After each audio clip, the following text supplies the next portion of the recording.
Good day everyone. So today I will report the Cha-Cha timing. So Cha-Cha timing is isang Latin dance na originally sinasayaw gamit ang authentic Cuban music. Pero kapag ballroom competitions, madalas na ginagamit is Latin pop or Latin rock.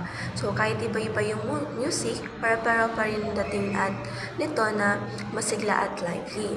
So ang Music International Ballroom Cha-Cha is energetic at may steady beat, kaya madaling sundan ng dancers.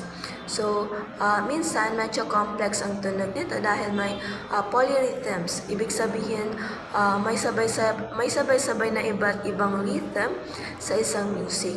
Kaya mahalaga ang timing, tamang timing.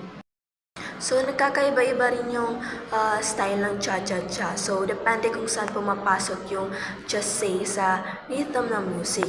So, ang just say is yung music na mabilis ang steps na naririnig bilang cha-cha. So, originally, Cuban style at ballroom cha-cha-cha, ang bilang is 1, 2, 3, cha-cha-cha or 1, 2, 3, 4, and. So, meron ding tinatawag na street version ng cha-cha-cha. Dito maraming social dancers na nagbibilang ng 1, 2, cha-cha-cha. Dahil dito, naiiba ang timing ng sayaw kasi nasi-shift siya sa isang buong beat kumpara sa ballroom version. So, bukod sa timing, ang basic footwork pattern ng cha-cha-cha na 1, 2, 3, cha-cha, 1, 2, 3, is makikita rin sa ilang Afro-Cuban dances galing sa Santeria religion. So, halimbawa, may isang step sa sayaw ng Orisha ethnicity, specifically kay Ogun, na may kaparehang footwork pattern ng cha-cha-cha.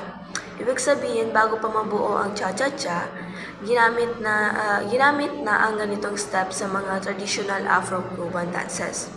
So, ang mga sayo na ito is mas nauna pang nabuo kaysa sa cha-cha-cha at kilala na ng maraming Cubans noong 1950s.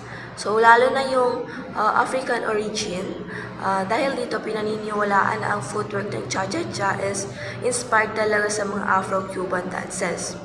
So, that's all for my part.